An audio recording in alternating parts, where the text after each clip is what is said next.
world comes together to talk about cancer, a word that does bring fear and uncertainty in our lives. But there is now breakthrough research, limited perhaps in their scope at this point, in a way focused in their scope of looking at India and how cancers are developing in India. We look at that, everything else that's coming in from Grammy and much more. Let's get started.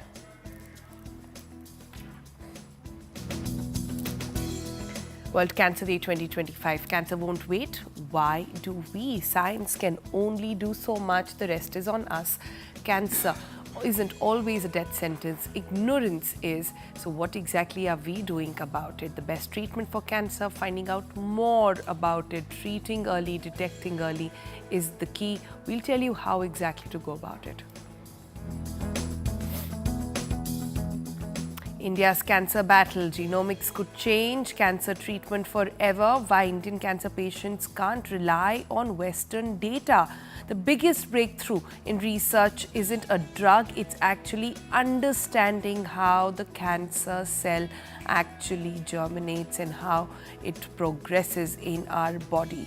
We talk to the IIT researcher who's the mind and the brain behind it all. Also, impact of climate change on our health. The climate change health emergency, India's growing concern. We sit down for an exclusive chat with Dr. Soumya Swaminathan, chairman of the Swaminathan Research Foundation.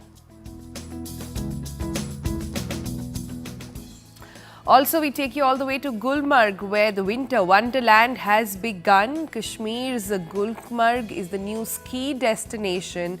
How tourists are taking on, we bring you a glimpse into paradise. Also on the program today, Grammy Awards 2025, the big winners, the buzz-worthy moments, music's biggest night delivers surprise and style, and there's a bit of an Indian touch to it as well. We'll tell you on the program.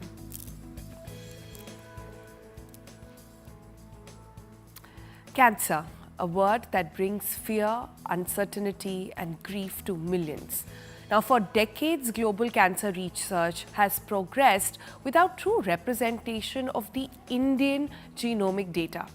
Our cancers are not the same as the West. Our genetics, our lifestyle, our risks are all different. Our environmental triggers all differ. Yet, our treatment, our strategies have played often catch up, forced to fit into a mold that wasn't really meant for us. That changes today. IIT Madras, in collaboration with leading hospitals and research institutes, has launched Bharat Cancer Genome Atlas, India's first open access cancer genome database, with data from 480 breast cancer patients already sequenced. This initiative fills the gaping void in our understanding of how cancer behaves in Indian bodies. It will unlock early detection, enable personalized treatments, and pave the way for therapies designed specifically for our population. Now, what does this mean for you? It means we stop treating cancer blindly and start targeting it with precision. But there's still a long way to go. The challenges are enormous. Lack of early diagnosis, biomarkers, no preclinical models really for drug testing, etc., and a healthcare system that still struggles with accessibility. All of these have to be looked at. So today, on World Cancer Day, we are not just talking about the disease. We are talking about a fight for better science, better treatments, and better survival rates for Indian cancer patients. And to help us break it down, we have with us IIT Madras's Professor S. Mahalingam, who leads the Bharat Cancer Genome Atlas project. He will take us through why genomic research is the missing puzzle piece in India's battle against cancer. Good morning, Professor. Thank you so much for joining us. Good morning. Firstly, on Cancer Day, couldn't have thought of a better story from India to actually emerge. So very glad that we are having this chat. For people who are still to understand what exactly genome sequencing does to cancer treatment at various levels, at detection, early detection, at the level of medicine, recovery, and at the level of cure, how do you think this will make a difference? It's a good that today we are going to talk about, and the World Cancer Day, we are going to talk about how the genomic information is going to change the treatment and detection in India. Uh, right now, whatever the treatment we are giving to the Indian patients is all the medicine or the drug is developed against or for the Western population. That drugs are developed against whatever the changes it happened to their particular that the Western population's genetic or the genomic changes. So it is a targeted development of the medicine. So now, when you look at the survival, when you develop your medicine against a particular population based on genetic makeup, and you are giving the same medicine to the different genetic background, so you will have a difference in the survival rate. That's what we are seeing it in India. Okay. So that means we have to understand the genetic makeup or genomic landscape of Indian cancer patients. That is very, very important. Without knowing what exactly the genomic change is happening, and you are giving a different kind of medicine, you'll have an off-target effect. Sometimes you will have a benefit, sometimes you may not see a benefit, sometimes you will see a adverse effect. That's what we see here. Right. So That would it be fair to say, Professor, then that currently there is a treatment, a protocol treatment that cancer patients get, which is not designed for the Indian genome makeup, which is not designed for our bodies. What you are trying to do is understanding the various mysteries behind the genome sequencing so that there is a more targeted medicine that can be given, which will have much higher survival rates. Yes, you're absolutely right. So now we are going like a one size fit all kind of medicine, right? That's why you see all the difference in the treatment. Now, to have a targeted therapy, to improve the survival rate, we have to have a targeted therapy, targeted medicines. That means we have to understand what is the genomic changes that are happening to our own populations, which is not available today. So that is why IIT Madras took a step forward and established the National Cancer Tissue Biobank like 5, 6, 7, 8 years back in collaboration with the different hospitals in and around Chennai and with the initial funding from the Government of India. So far, we have collected almost more than 7,000 samples of different cancer, and we started sequencing of the cancer that are prevalent in India. So when you look at the different prevalence, so you see a breast cancer comes first, then you have head and neck cancer and colorectal cancer and so on and so forth. So right now we have completed more than 950 whole exome sequences from 500 patients, 500 breast cancer patients. The people are diagnosed with the breast cancer. So, and when you look at the analysis of the data, so we see some of the unique changes in Indian population, which you don't see it in the Western population. Could you give us some examples of how? Uh, how because our genetic makeup is different. Our genetic changes. No, I meant what exactly are the differences that you're seeing in the Indian genome makeup versus the West? See, there are three ways you can look at it. One, there are certain genes you see it commonly, both Western and Indian, but the frequency of the mutation is different. For example, like a gene called BRCA, you see it 4.4% Indian population. Of course, it's only 500 sample, 500 patients, 4.4%. There you can see close to 6%. Some of the genes you see more frequency there, we see it less frequency there. Some of the we here in Indian population, we see more frequency, there you have less frequency. Some of the, when I say unique, some genes, you do see a mutation here, but you don't see it in Western population. So there are a lot of reports available in Chinese population, but Chinese population also, the frequency is very, very less than 1%. But here we are seeing more than 2%. So that can be one of the target we can go after that, because we see uniquely to our population. Right. So that genes can be used for developing a marker Right. for diagnostics, early diagnostics, or can be used for monitoring the disease progression, can be used for see how the patient is responding to the treatment, whether it's gene is playing a role, whether the responses are relapse, we can use it.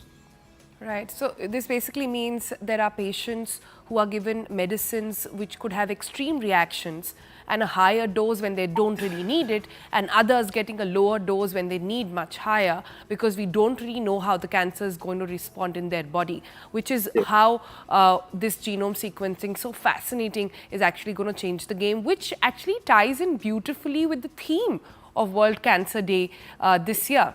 It says united by unique, underscoring the significance of personalized patient-centered care to battle cancer as well. It also highlights the necessity of tailoring treatment to meet the unique needs of each individual. But you are saying this cannot be met till the time we actually understand what's happening in the Indian bodies, right? Of course. So now we did with we completed 500 patients. So we are going to add up more patients. That will help you to understand what is the population, right? So whether this gene is, the mutation, whatever, or the genetic changes, whatever you see, it is across our population, any specific ethnic group. So we can able to see it. Suppose, this will help when you understand this is the pattern of gene changes will happening. Then when the patient, we can next level, you can go for a personalized medicine. So when the patient comes, we can sequence it, what kind of changes is happening in that particular individual. Accordingly, we can make a tailored treatment. Right. So if you go to knowing this genetic blueprint, it's very difficult to go for a personalized. When you go like that, the survival rate will be much higher. So Got that it. people can able to live very happy life after the targeted. Yeah. All right, Professor, thank you so much for joining us, and congratulations on all the work you're doing, and good luck. We hope your word reaches wide and your word reaches all those who can come in and help and collaborate with you on this very, very unique noble project. Okay, thanks a lot. Thank you so much.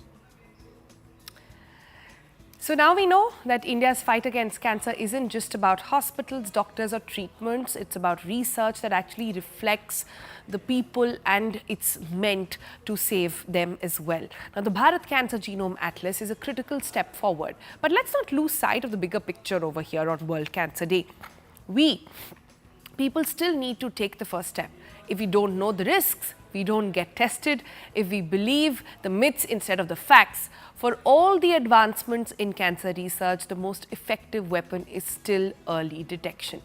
And yet, millions of Indians actually ignore the warning signs, delay checkups, and let fear make the decisions for them.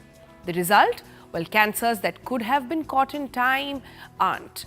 Treatments that could have worked don't. And lives that could have been saved are lost.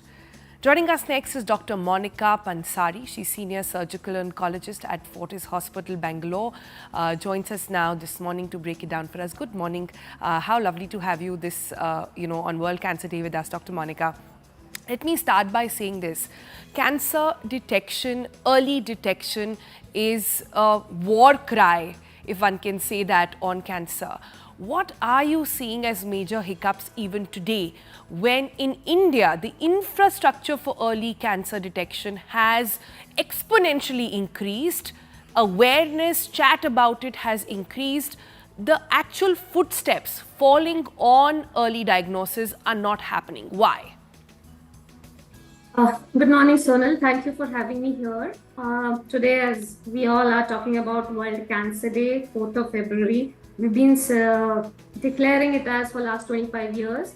And as you mentioned already, UICC has declared this next 3 years theme as United by Unique. But here in our country, we are far from that step. As of now, early detection prevention is the strategy still what we need to follow.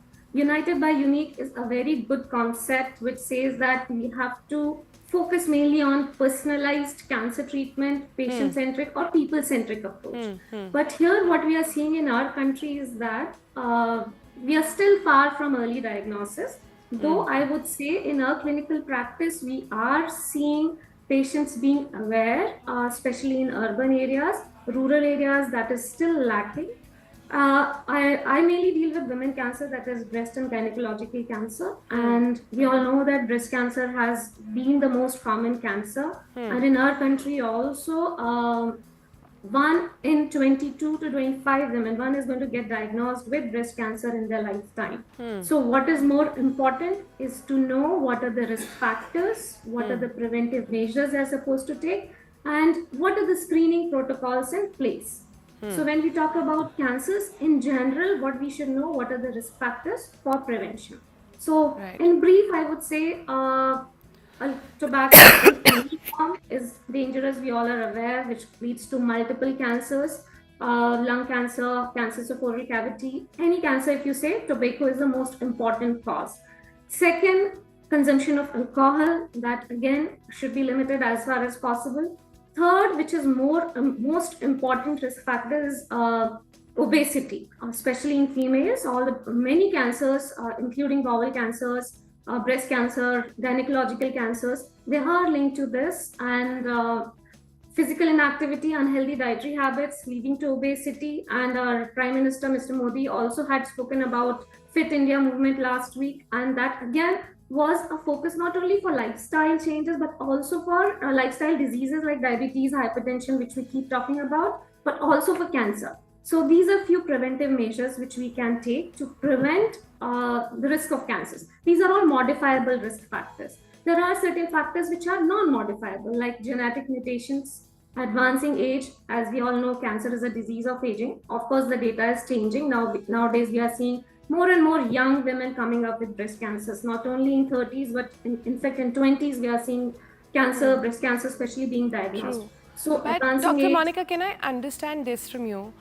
We understand there is a high risk category, right, when it comes to Yes. those who will Cancer, get yeah. cancer, right?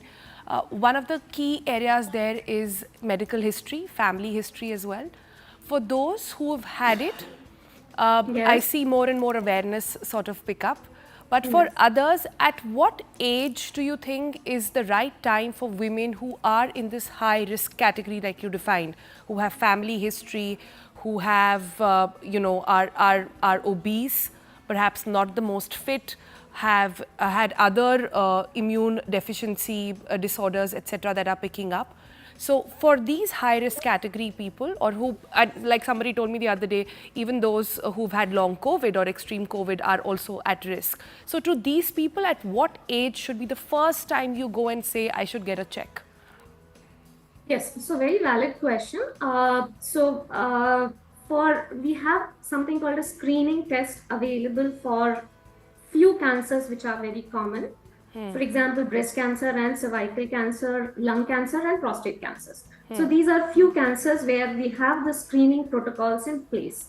For patients with not significant family history and those who are not high risk of getting cancer, we say that more or less, for example, for breast cancer, ideally they should start at the age of 40.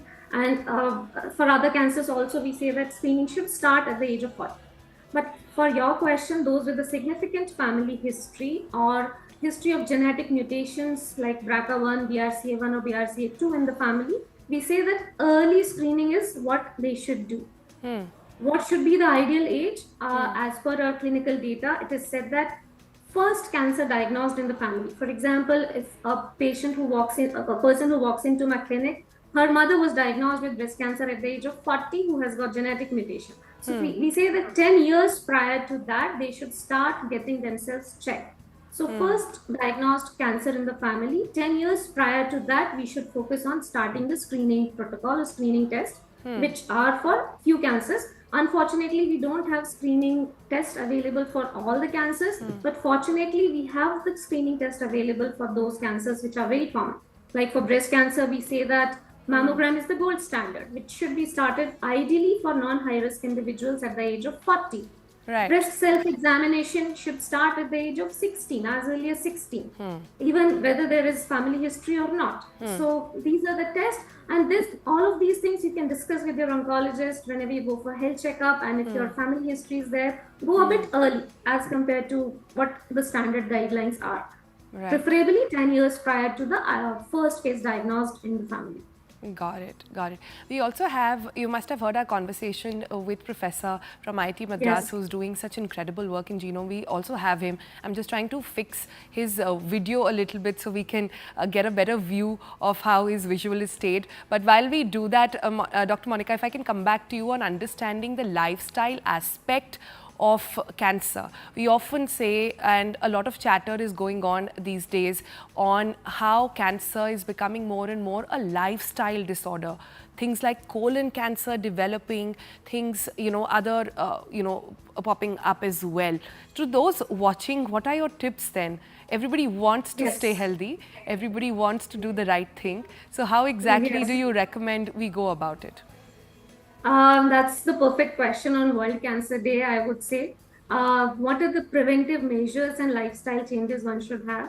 So, as I mentioned, risk factors: quit smoking, easier said than done; limited alcohol consumption; maintain a healthy body weight. And it is said that 150 minutes of moderate intensity workout in a week is more than enough for you to be fit. Fourth very important tip is shifting more and more towards vegetable and plant-based diet, which again is proven to be providing protection against cancer, not only preventing but also preventing the recurrences, especially avoiding red and processed meat. That again is said to be having high cancer-causing incidences. So these are the basic tips which one should have. Second would be to, yes. Yeah, sorry, I'm intervening because a lot of people listening to this right now will say, listen, the data says that cancer is the largest killer in the world.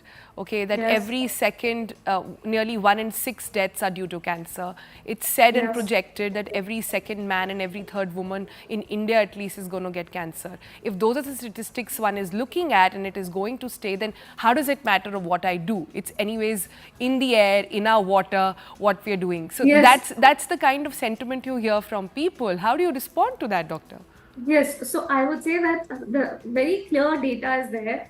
The risk factors and lifestyle modification, what I mentioned, if we take care of all of these factors in a routine life, this not only prevents your diabetes, risk of hypertension and all of that, it is said that that 1/3 of cancer-related deaths or mortality can be avoided if we take care of all of these risk factors in our day-to-day life.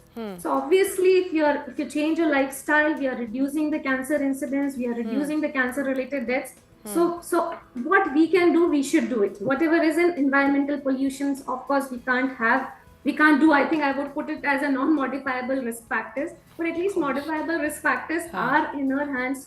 We should at least try to inculcate that in our lifestyle so that we can avoid it from happening. Of course, there are a lot of women who walks into the OPD and then they say that, doctor, we follow the strict lifestyle protocols, whatever is there, but still I've been diagnosed with this cancer. So, of course, we don't have any answer for that yet. Maybe genomic studies and genetic analysis, that is what is going to help us in future. But yes, as of now, there's no specific answer to those questions. But yes, there are few risk factors which can be taken care in our lifestyle. And nowadays, in fact, we have genetic mutation analysis as well for hereditary cancer genes. So we recommend that if there's significant family history, around 5 to 10% of cancer could be genetically associated. Yes. So go ahead with genetic tests, which is nowadays, even in India, at a very reasonable cost, it is available. So we do strongly recommend, if there's significant family history, get your risk assessed and get your screening done early so that we can pick up the cancer in a very, very early stage, which is the most crucial thing for better survival. Right, that's actually a perfect cue for me to go back to Professor and understand this from him. Professor, on World Cancer Day, what is your one appeal going out to all the stakeholders? What is it that you need to ensure that we are able to do this faster and quicker? Yeah, it's a perfect question for the World Cancer Day. The people have to come forward to say yes to donate their tissue to the biobank so we can able to do the genomic sequencing and understand what kind of genetic changes are happening. So because that will help to identify the biomarkers which can, as Dr. Monica said, we can able to develop the panel, gene panel for early detection or early diagnostics, and also to understand the tumor evolution. It also can help you understand how the tumor is progressing.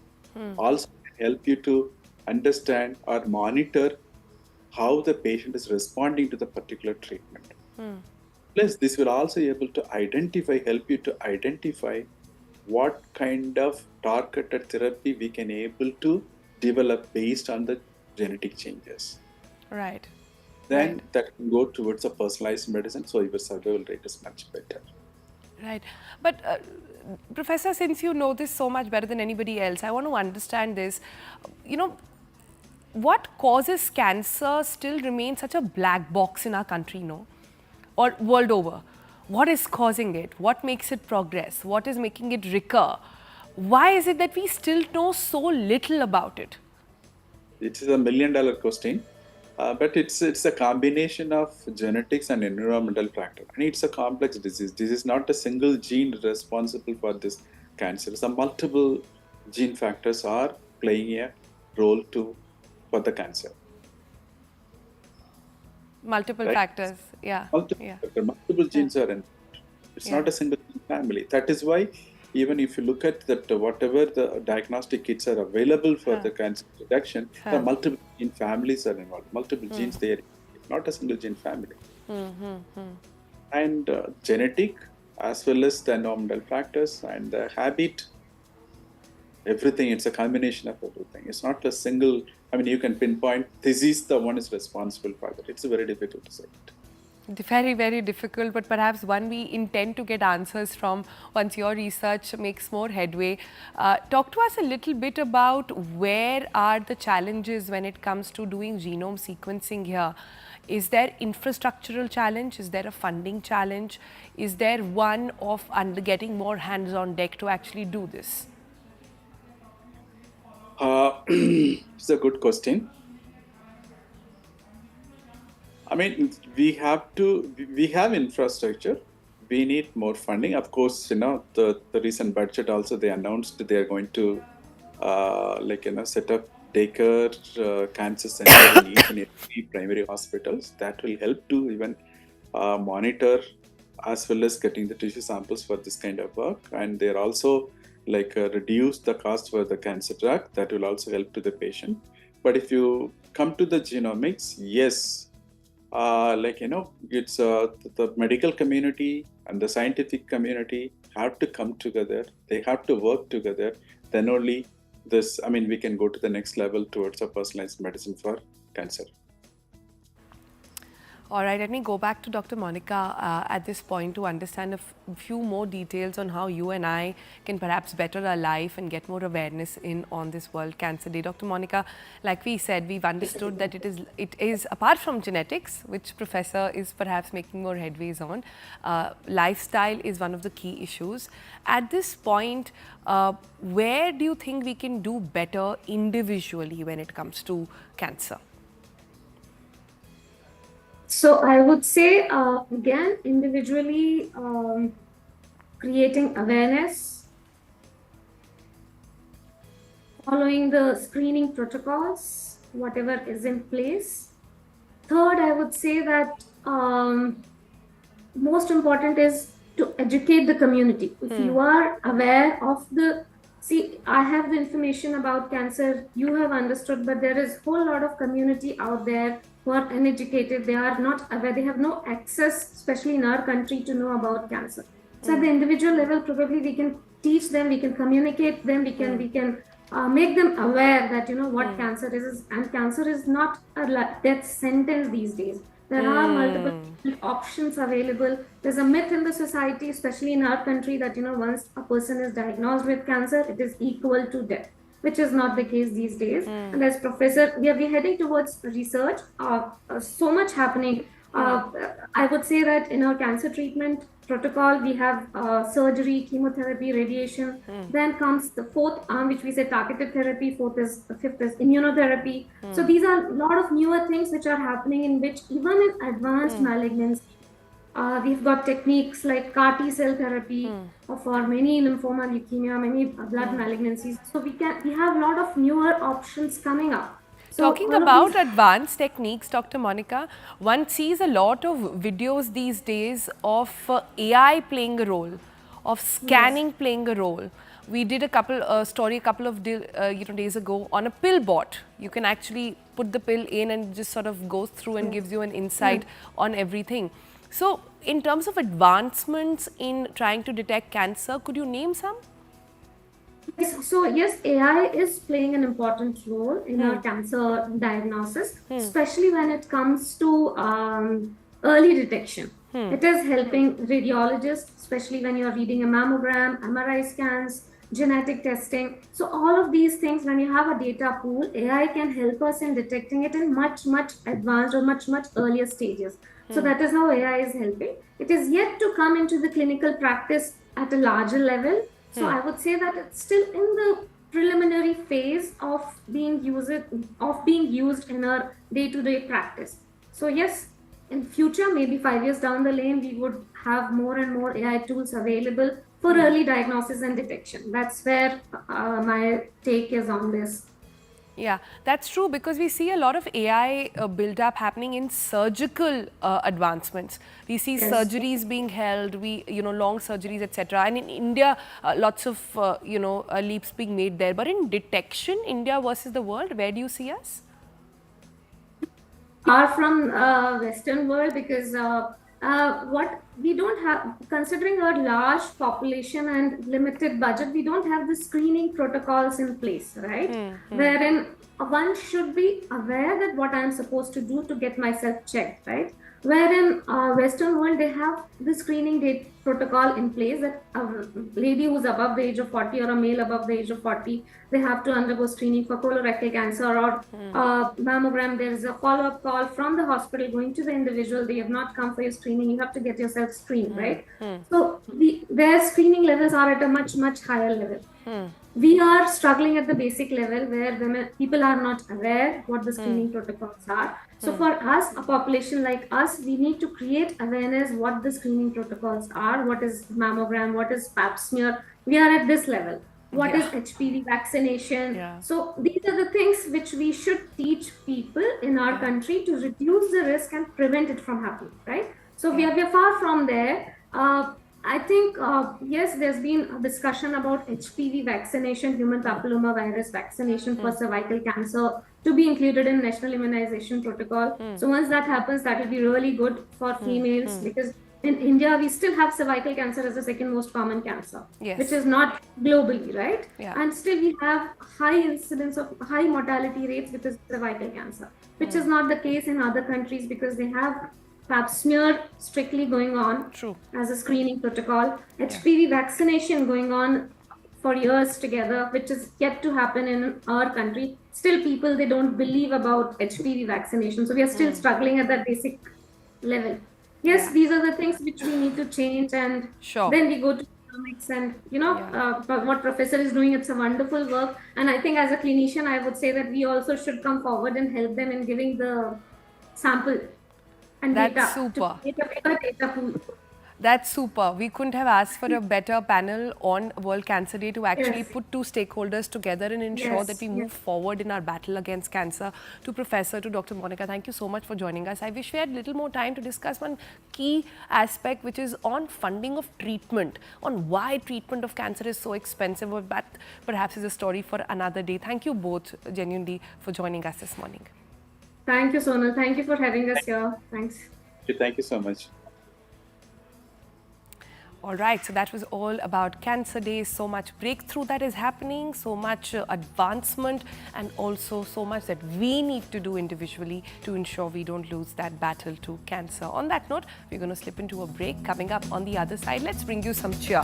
Let's take you all the way to Kashmir, in Gulmarg, where the winter wonderland beacons. Kashmir's Gulmarg is now become the new skiing destination. Well, perhaps it's been that for a while, isn't it? And how is it becoming India's answer to Switzerland?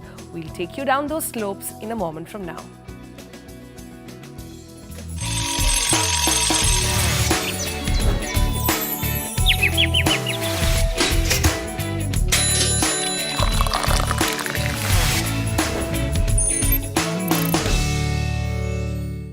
Rise above.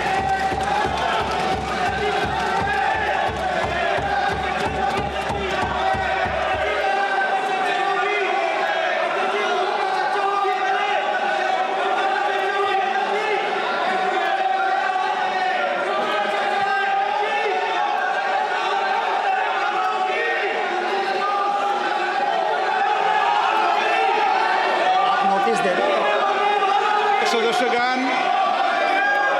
Budget के बाद राज्यपाल अभिभाषण में आपको पर्याप्त अवसर दूंगा। मेरा आपसे निवेदन है, नहीं माननीय अखिलेश जी, आपने संसद की मर्यादा को आप बना के रखें। कभी बजट भाषण के अंदर इस तरीके का नहीं हुआ, ये उचित नहीं है, ये उचित नहीं है। अखिलेश जी प्लीज, मैं आपको मौका दूंगा राज्यपाल अभिभाषण पे, प्लीज। नो, ये तरीका ठीक नहीं है। No,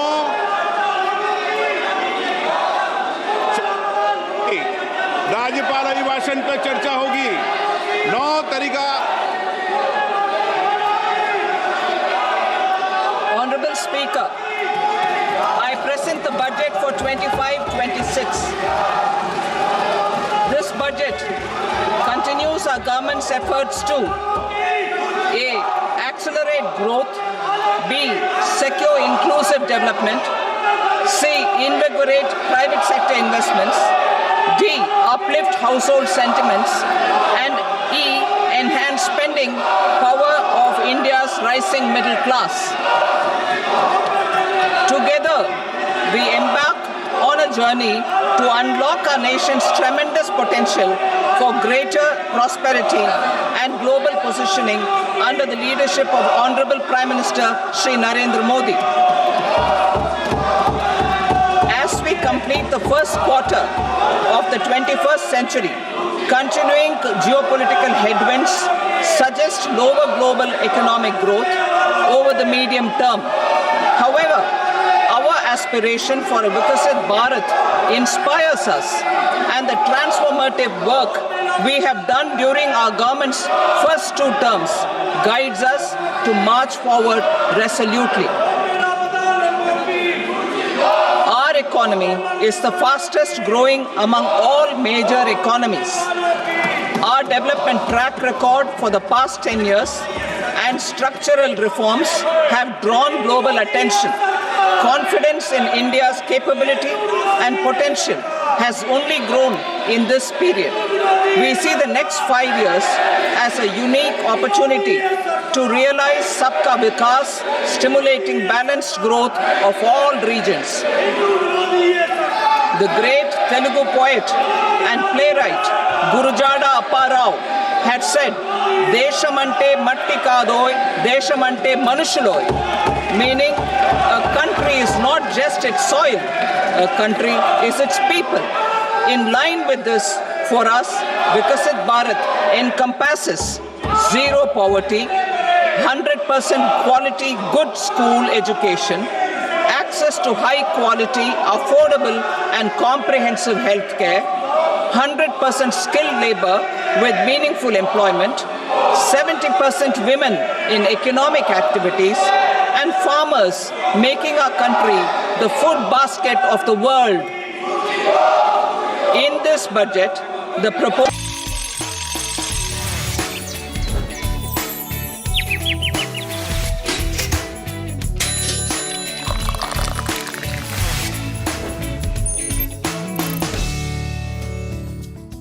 Welcome back. It's time to take you through a winter wonderland happening right here in India. Let's take you to Kashmir, where heavy snowfall in Gulmarg has now opened the gates for the winter tourism, with hundreds enjoying the scenic beauty and also skiing their way. People from across India are visiting the winter wonderland. Ishan Vani, of course, there to get you a glimpse.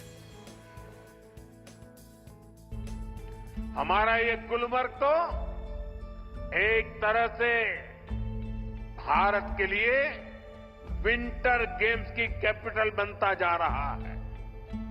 Gulmarg में 4 खेलो India winter games हो चुके हैं। अगले महीने 5वें खेलो India winter games भी शुरू होने वाले हैं।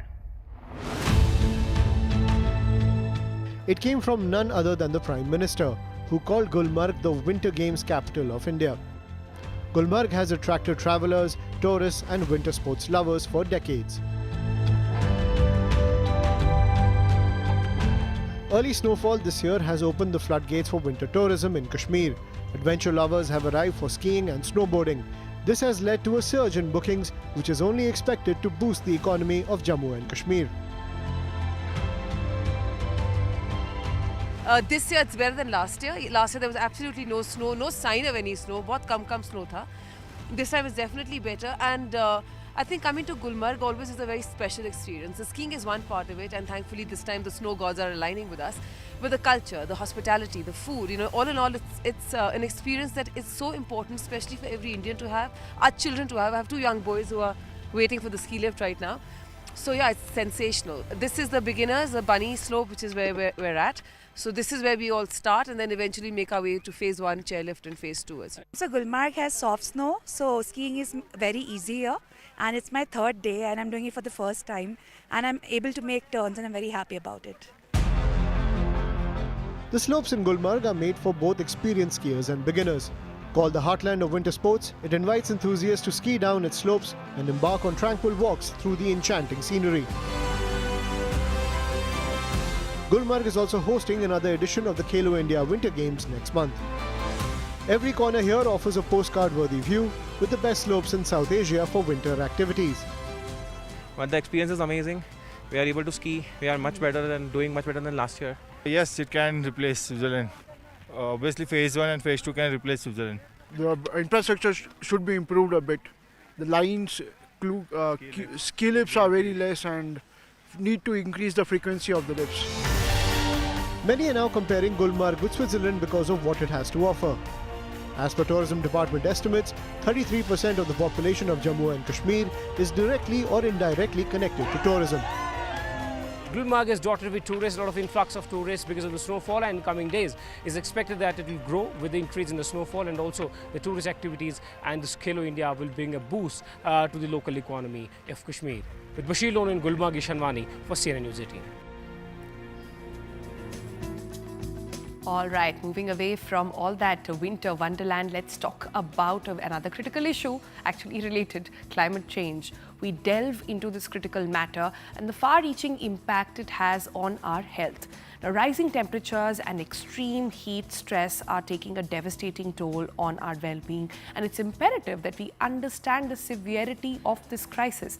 And who better to understand this from than Dr. Soumya Swaminathan, the former WHO chief scientist. She sat down with our colleague Shrishti Chaudhary to discuss the alarming impact of climate change on our health and what can we do to mitigate it. My first question to you is, what is this project all about and which all institutions are going to be a part of it? Thank you very much, Shrishti. As you rightly said in your introduction, The threats of climate change are very real and are now, not in the future. And for large parts of India, heat stress is a very important issue. In fact, it's predicted that heat-related deaths in India will go up considerably in the next several decades, and we've already seen that trend beginning to emerge. Now, there are some challenges that we observed currently, which we're trying to address in our project. And these are the following. The first is that the IMD that currently does, the projections for many of these climate-related hazards, gives data at the district level, and it is able to predict the heat wave around 5 days before or so. And it's broader at the district level, and also it is based on temperature alone. So there are cutoff temperatures that have been determined for when you can call a certain place having a heat wave. Now we know now from science that it's not only the heat, but it's also the humidity in that place and other factors like the wind, speed, and so on, which actually, determine how the body responds and how much the body is able to cope. So we know that other factors need to be featured in. And it would be really good to have an earlier warning system and also much more hyper-local rather than very broad at the district level. So that's one challenge. Another challenge is that for people, their understanding and appreciation of heat is limited. Of course, everybody feels the heat, but when does it become dangerous for you?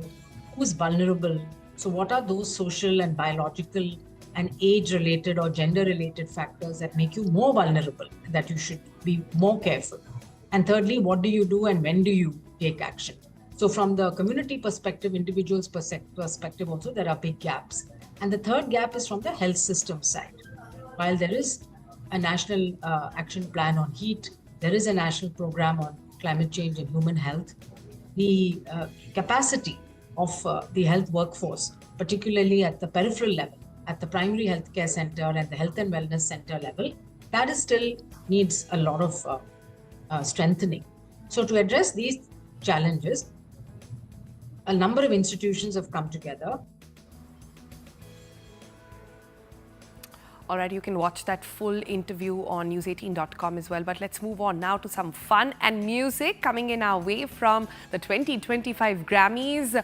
And they were on fire. Beyonce crushed it, scooping multiple wins. But it wasn't just the music. Cowboy Carter broke through a huge way, and the red carpet was full of jaw-dropping, clothes-dropping fashion moments as well. From surprise performances to unforgettable tributes, this year really had it all. Whether you're here for the big winners or the hottest looks, the night was full of buzzworthy moments everyone will be talking about for months, especially that meme and expression that came out of Beyonce when she got the country music album of the year. Here's all the deets you need.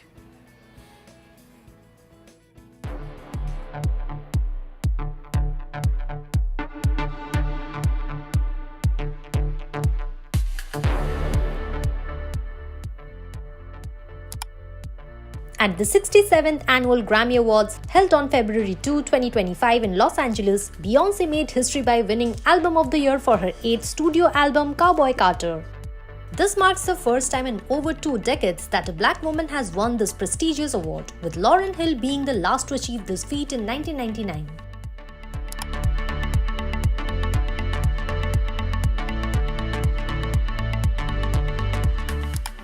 Cowboy Carter is a 27-track genre-blending album that fuses country, pop, rap and hip-hop, celebrating and contextualizing the black roots of country music. The album features collaboration with Miley Cyrus, Post Malone and Beyoncé's daughter Rumi, along with several black country artists. Beyond Album of the Year, Beyoncé won Best Country Album and Best Country Duo Group Performance for Most Wanted, her collaboration with Miley Cyrus.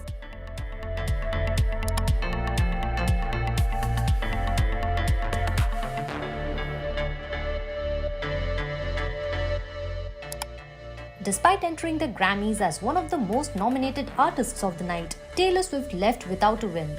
Her album The Tortured Poets Department was nominated for Album of the Year and Best Pop Vocal Album, while her song Fortnight featuring Post Malone was in the running for Record of the Year and Song of the Year. However, Kendrick Lamar's viral hit Not Like Us swept Record of the Year and Song of the Year, while Olivia Rodrigo won Best Pop Vocal Album for Guts, causing a major upset for Swift's fans. There were also other major winners. Best New Artist went to Chapel Roan. Best Pop Vocal Album went to Sabrina Carpenter for Short and Sweet. Best Pop Solo Performance was snagged by Sabrina Carpenter for Espresso. Best Pop Duo Group Performance went to Lady Gaga and Bruno Mars for Die With a Smile. Best Rap Album honor went to Doechii for Alligator Bites Never Heal. Best Rock Performance went to The Beatles for Now and Then. The Rolling Stones took home the Best Rock Album for Hackney Diamonds. Best R&B Album went to Chris Brown for 1111 Deluxe. The night was filled with powerful performances, including The Weeknd, marking his return to the Grammys after past disagreements. Additionally, Alicia Keys was honored with the Dr. Dre Global Impact Award for her contributions to diversity in the music industry. For more updates, follow Shosha.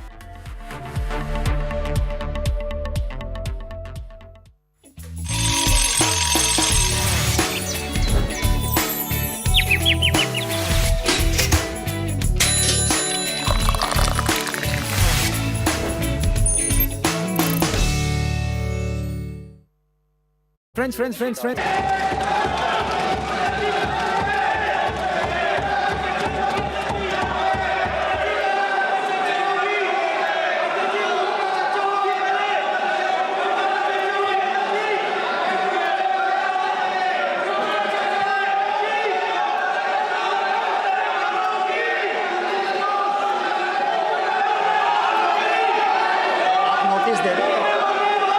सदस्यगण, budget के बाद राज्यपाल अभिभाषण में आपको पर्याप्त दूंगा। मेरा आपसे निवेदन है, नहीं माननीय अखिलेश जी, आपने संसद की मर्यादा को आप बना के रखे हैं। कभी बजट भाषण के अंदर इस तरीके का नहीं हुआ, ये उचित नहीं है, ये उचित नहीं है। अखिलेश जी प्लीज, मैं आपको मौका दूंगा राज्यपाल अभिभाषण पे, प्लीज। नो, ये तरीका ठीक नहीं है। No,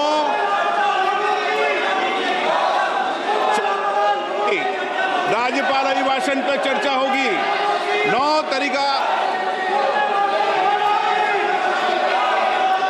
Honorable Speaker, I present the budget for 25-26.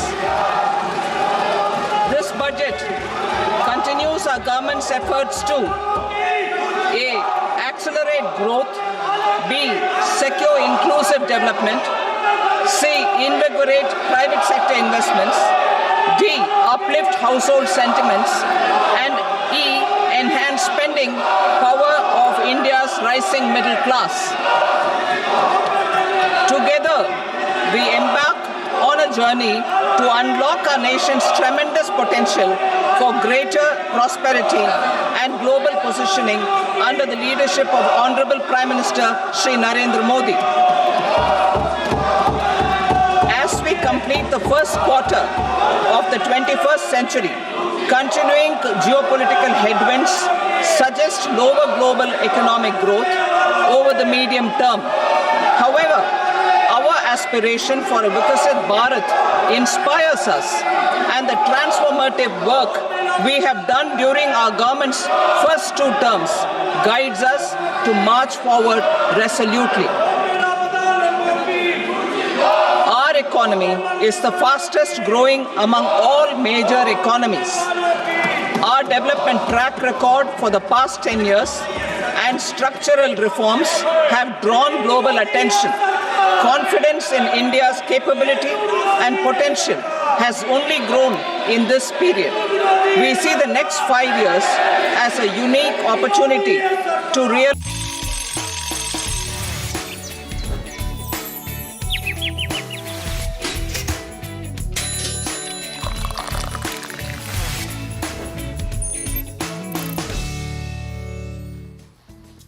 Welcome back. So we dedicated today's show to World Cancer Day. Here's a little something for you to think about. In life and in health, staying ahead can make all the difference. Join Vidya Balan as she highlights the power of early detection and the crucial role of regular cancer screening.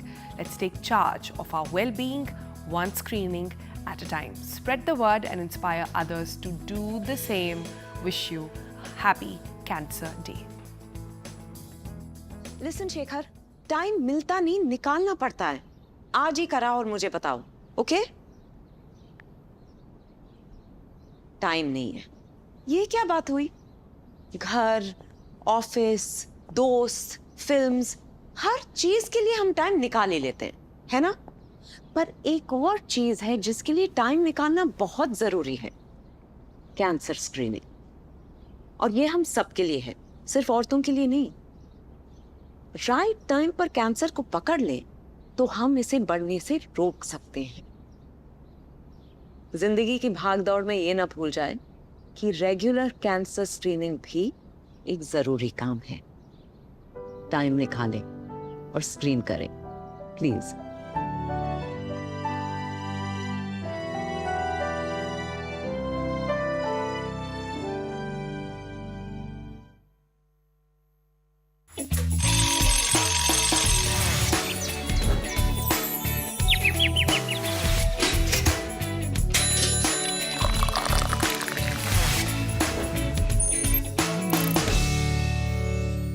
Brought to you by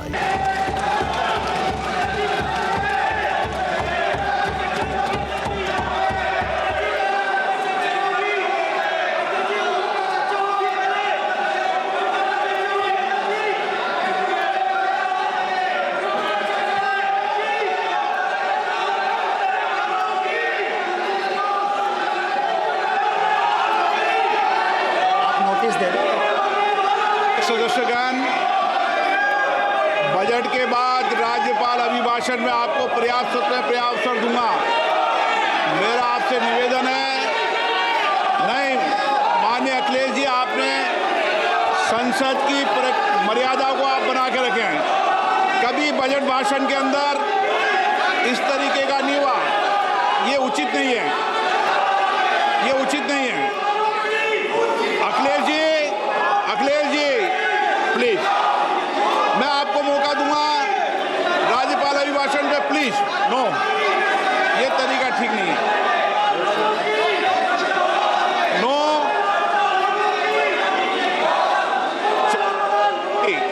राज्यपाल अभिभाषण पे चर्चा होगी. No तरीका.